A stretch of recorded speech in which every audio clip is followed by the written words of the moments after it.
Well, shit. Oke, sayang, kamu juga sayang. Tapi,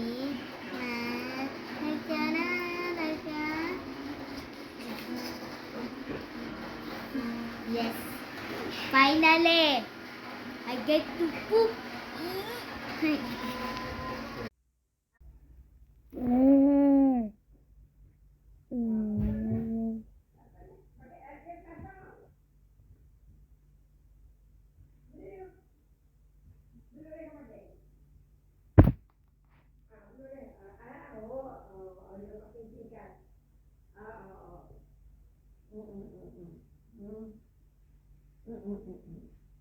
Nah, update sajalah. Di rumah balik kan?